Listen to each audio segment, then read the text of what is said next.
This event has shaped me into the athlete I am. Like my first feeling of adrenaline. Yes, she is! Coal race literally speaks Yorkshire. That Yorkshire grit and just working hard and just knowing that you're stronger than you think.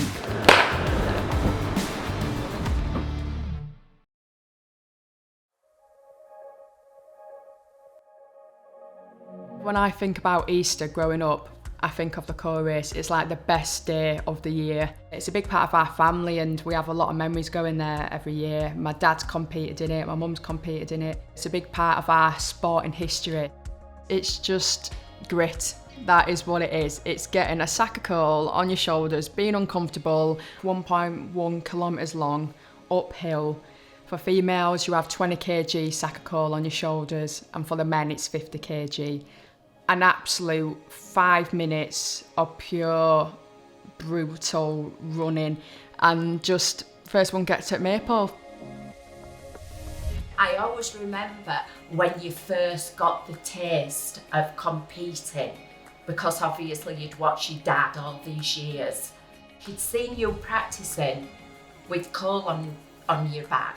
You went, got a sack of carrots, got your little lycra outfit on. It were actually a swimming suit, your little woolly hat. And I said to Phil, what is she doing? And you were shooting round and round and round with this sack of carrots on your back. And you said, I'm practicing for a race what my dad is running in.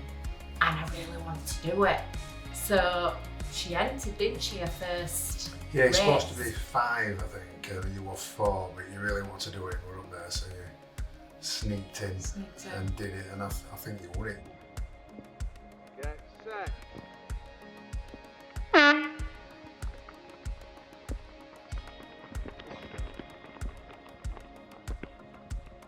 I competed every year in the kids' races. I absolutely loved it. Went on to win it like 5 times.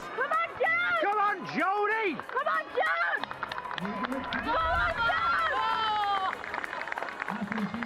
And then by the time I was 18, that's when I got my sort of rugby contract, so then I couldn't compete anymore. I've had privilege of representing my country, you know, being a professional rugby player, and now the opportunity of being involved in the BBC Gladiators, known as Fury. I feel much stronger and the fittest I've ever been, both mentally and physically. So it's pretty special going back to something that's meant so much to my life and see how far I've come. I think one of my most memorable memories of the coal race is you on the start line. You've done it a few times by then, you might have been about 10 by this time, and the game face that you had on your face, you're clutching your little sack of coal, just the angriest little face, which I've seen many times, and I now see it on a Saturday night on BBC One. Yeah, same face. When you're doing your angry face into a camera. It's the same face. My dad, he's come from a sporting background himself, from a fighting background, so MMA and Brazilian Jiu-Jitsu. Oh no, I've done it wrong.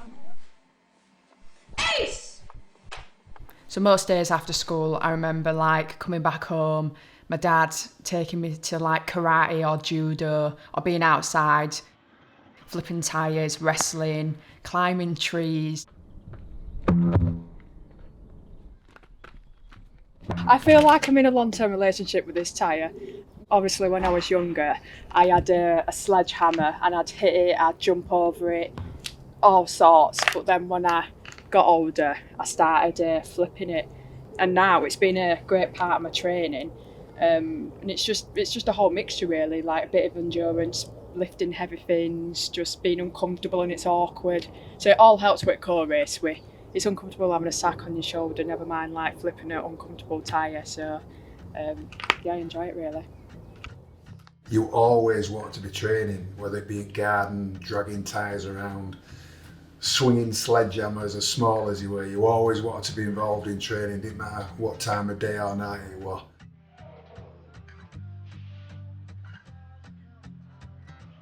Nice.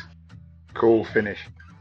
If I were doing some training, you wanted to be jumping in and doing it, so competitive.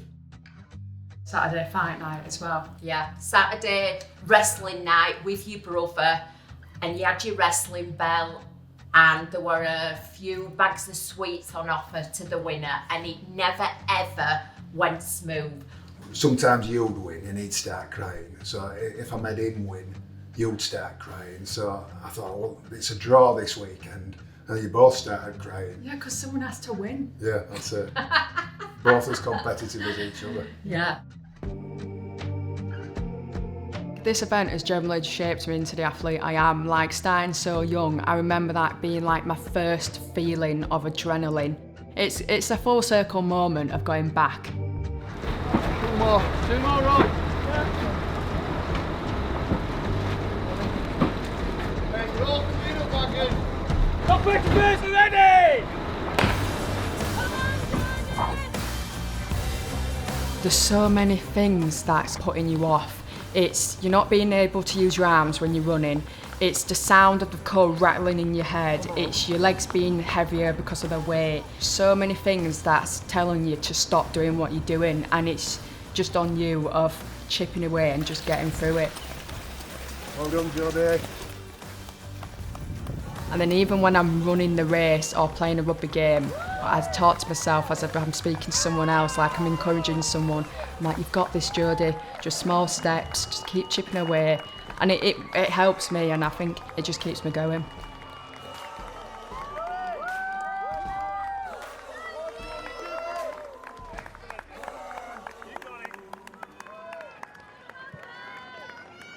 I think before I knew about my deafness, I think I just knew I loved being physical. Sports day were like the Olympic Games for me, and beating the boys was like the best day ever.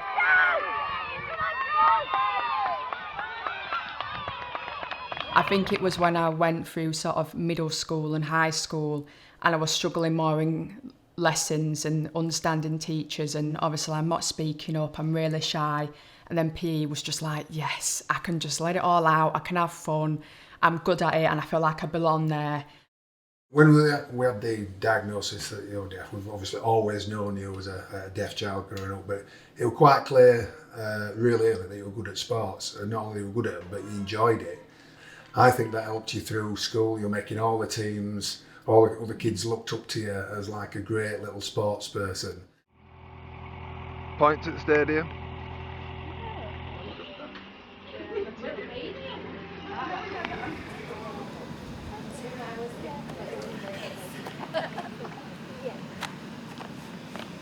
This is giving me flashbacks to athletics competitions. Yeah.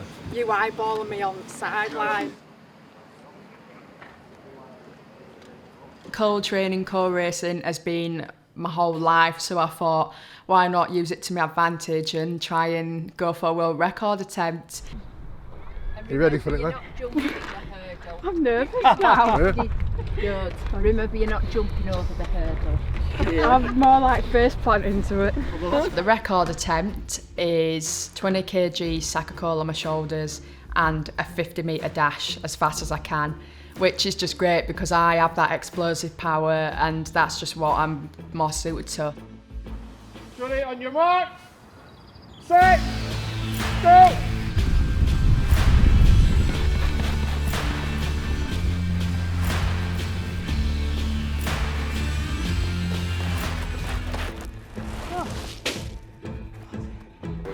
I died. Well, I got a time of 8:06. What? Yeah. Anyway, congratulations. I'm pleased to say that we can officially announce to Europe our new Guinness World Record title holder. So congratulations! Oh, lovely. Oh, brilliant. Thanks. I mean, the record attempt, that's like a fun challenge, but then the coal race, that's the business, like you can't mess around with that. You can't just be one thing for it. I mean, you can't just be an amazing runner, and you can't just be a really strong person. I think people just assume that I'm just going to go and win the coal race. It's far from it. Your body and mind is just a constant fighting battle. Your legs are hurting, your heart feels like it's popping out of your chest. Your mind's just thinking, I want to put this sack down. But the one thing that gets you through it is that final 300 metres, everyone's cheering you on, and that little bit of encouragement just like sets you off flying.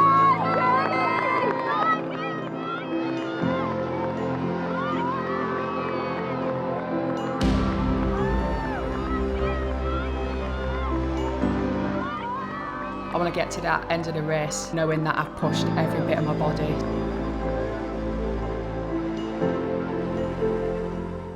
The rewards that you get from it is even bigger than any of the challenges that you face along the way.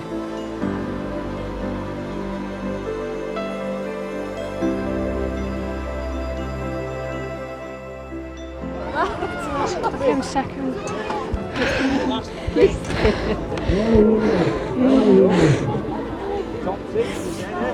Great. Growing up, like my parents, my family never made me question of should I be doing this. They always celebrated me for being a strong girl. Push, push, push. You did it. You know to do it, so. I had loads of role models, but I didn't have someone who was deaf like myself. So I think that's why I have the drive of just, if I can be that person for someone else, then that will generally mean the world to me. It's special seeing kids, especially with cochlear implants, embracing it now.